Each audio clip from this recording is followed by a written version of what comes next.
Привет, давно не было. Значит, 204, 271 мотор. Со слов клиента.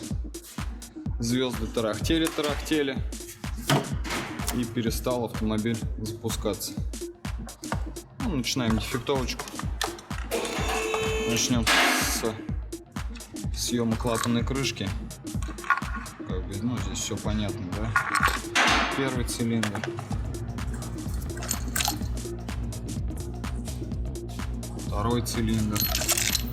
Третий вообще снялся вместе с этим. Есть еще такая характерная штука. Характерная, вернее, для этой штуки, для этой колонки. Когда мы крутим шкив коленвала, распредвал, впуск крутится.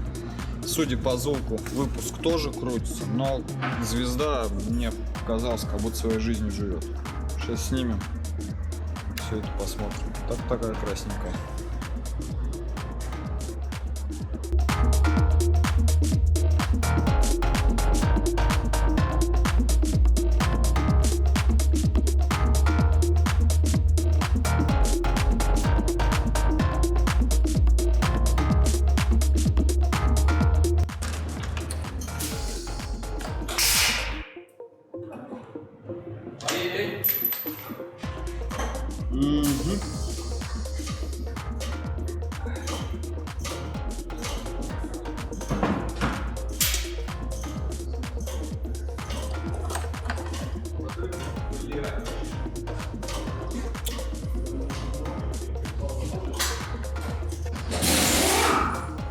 Так, сняли клапанную крышку. Что у нас тут? Сначала визуально. Да, цепь на месте у нас. Башмак вроде как не сломан. Прокладка дубовая. Но это по свечным колодцам видно. Четвертый тоже залило. Смотрим. Рокера. Выпуск. Джик-джик-джик-джик-джик. На месте. Пуск.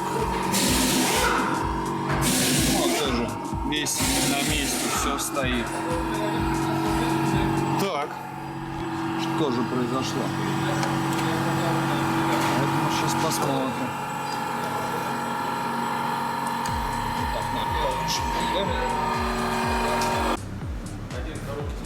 Надеюсь, так будет видно. Значит, крутили коленвал. Сейчас, минуточку, чтобы я себя видел. Вот.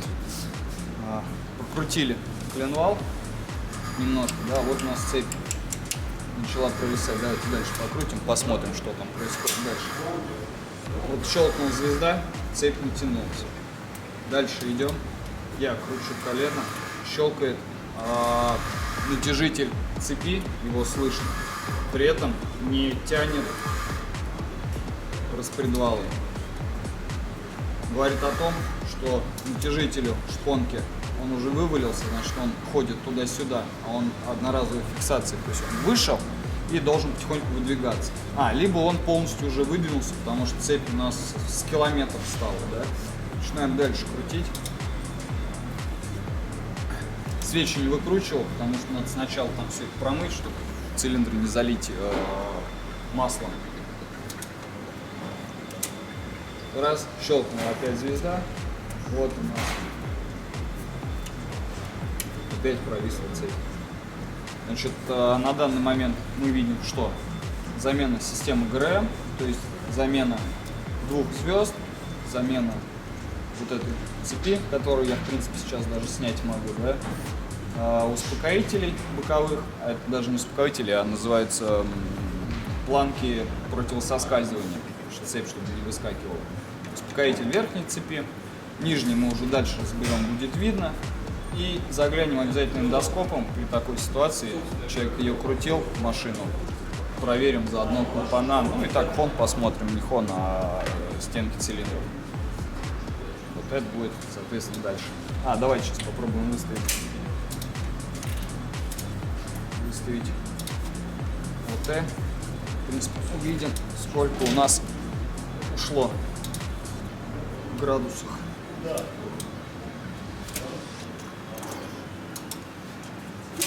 Я как бы не сомневался, блядь. Ну...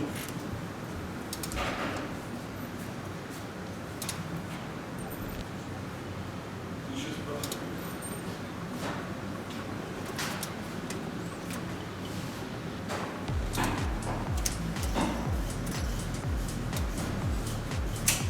Так, 30 компрессии есть. Уже радует. Так, ОТ.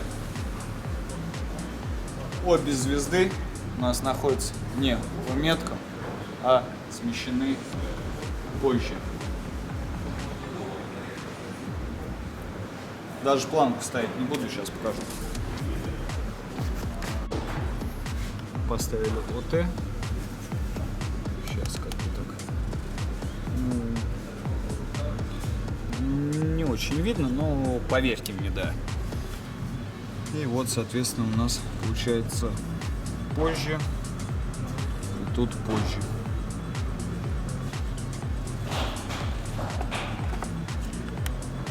Так, ну дальше сейчас отмоем свечные колодцы, выкрутим свечи, посмотрим эндоскопом клапана. Если там все нормально, я думаю, что будем менять только верх, ну, возможно, планки. Это дальше уже все видно будет. Так что запускать с трещащими звездами, ну вот, можно дальше не уехать.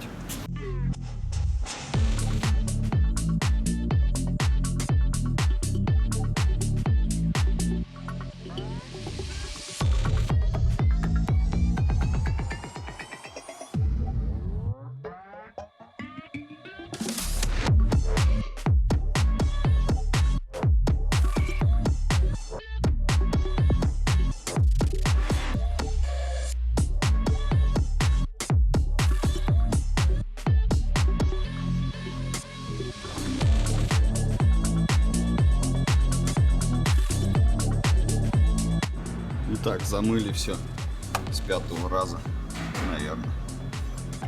Теперь видно, да. У нас приоткручены свечей. Все не завалится, не зальется в цилиндры. Будет хорошенько все видно. Так, ну продолжаем сейчас. Достаем эндоскоп. Посмотрим, что у нас там с клапанами. Итак, все подготовили. Для того, чтобы понять, что у нас поршень в самом низу, используем старый дедовский метод. Длинный удлинитель какой-нибудь, да, и смотрим. Когда он полностью опустится и чуть-чуть начинает подниматься, значит, поршень в самом низу, соответственно, клапана должны быть в этот момент закрыты. Почему проверяем старым дедовским методом? Потому что на 271 моторах железный демпфер коленвала проворачивает, и он не всегда показывает адекватные значения. Но не в этом случае. Это так, для того, чтобы показать, как он идет. Вот он пошел вниз.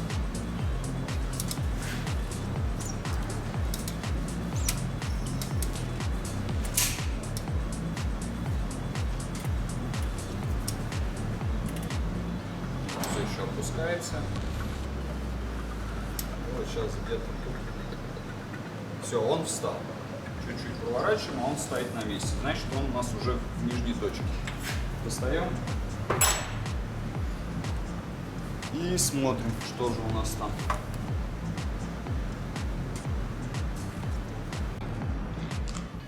Что мы видим? Поршень в рабочем состоянии. Смотрим на нем отметки клапанов. С удара мы не видим. Хон.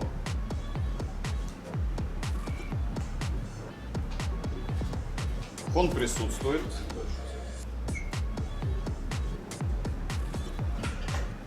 Теперь смотрим клапана. Значит, это у нас белый выпуск. Закрыты.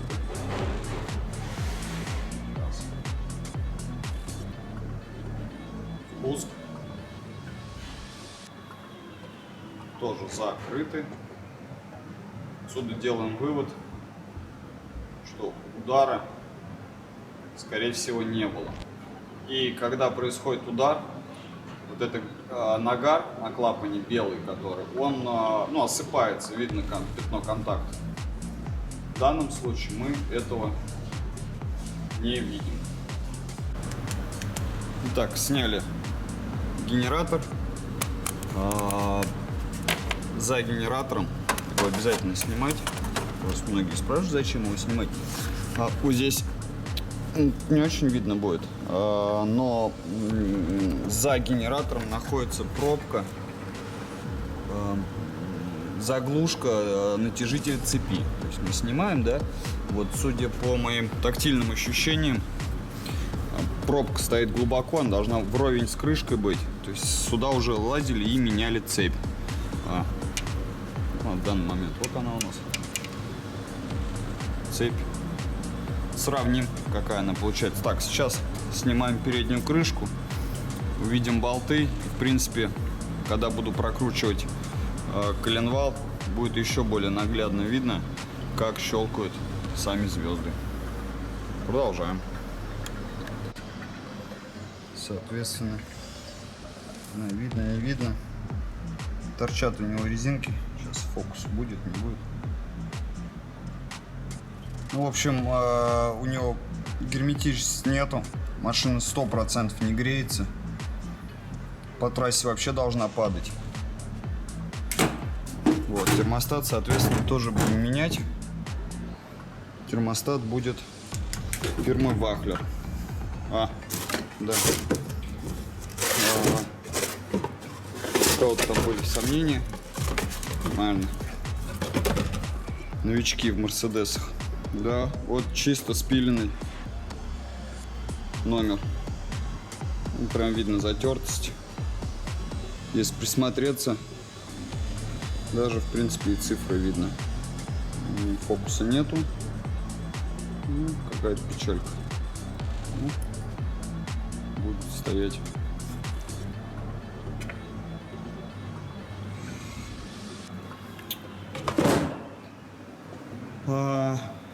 Продолжаем.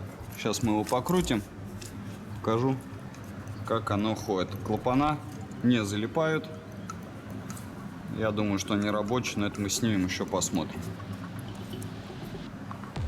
Продолжаем. Так, сейчас попробую показать, как стучат звезды. Соответственно, натяжитель у нас стоит. Вот эти щелчки. Сейчас.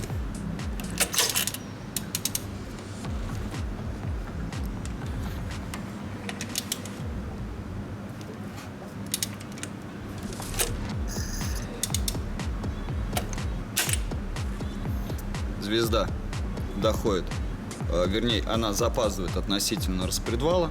Цепь мы идем, вернее, распредвал держится клапанами, звезда поворачивается, и в момент, когда уже упор идет, он проворачивает саму звезду, и цепь обратно встает. Вот эти моменты в более меньшей степени, да, ну то есть здесь это вообще коллапс, в более меньшей степени, они при запуске как раз и долбят. Данный автомобиль человек сказал, что он ездит уже 1,5 года. Вот небольшая заметочка, да, к вопросу о том, что вот и как в предыдущем видео там один все кричал, что эти натяжители перезаряжаемые. Вот на 271 моторе аналогичный натяжитель, как на 272 моторе. То есть он должен выдвинуться, и обратно он должен не задвигаться. То есть он всегда в натяжении работает. Вот этот натяжитель, судя по всему, его уже перезаряжали. То есть снимали эту пластину, переставляли язычок, защелкивали и обратно использовали. То есть в теории он должен у нас не задвигаться.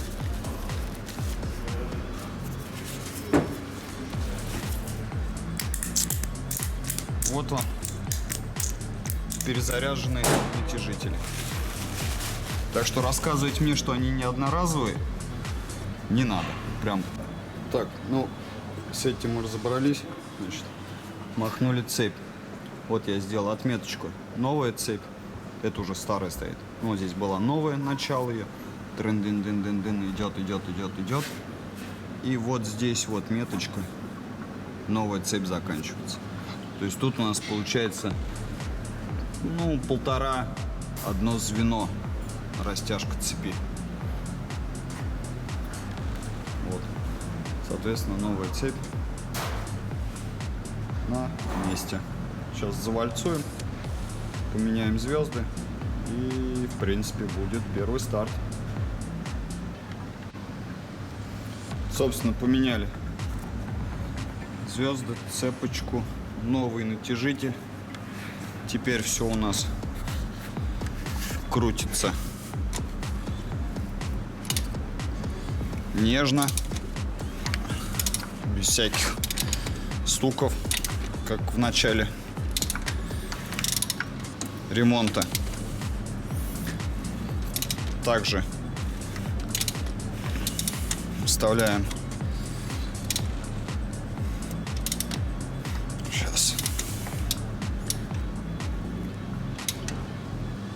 верхнюю мертвую точку.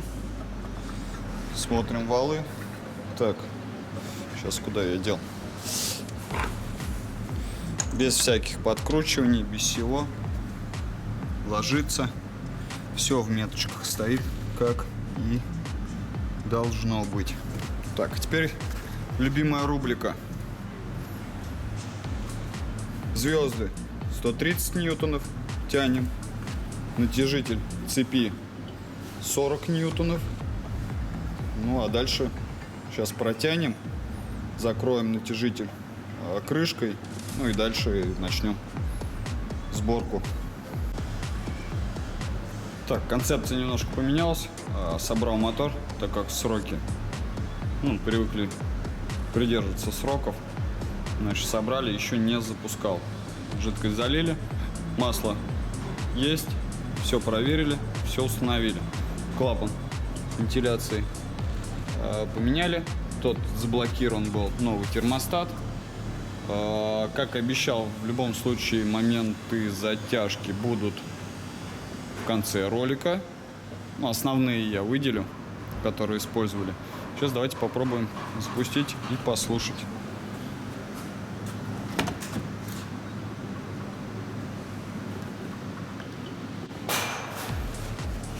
Так, что у нас тут пишет? 137.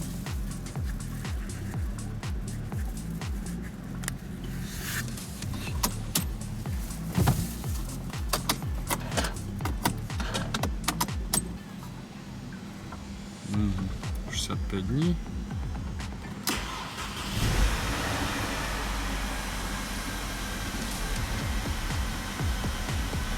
Ну, работает.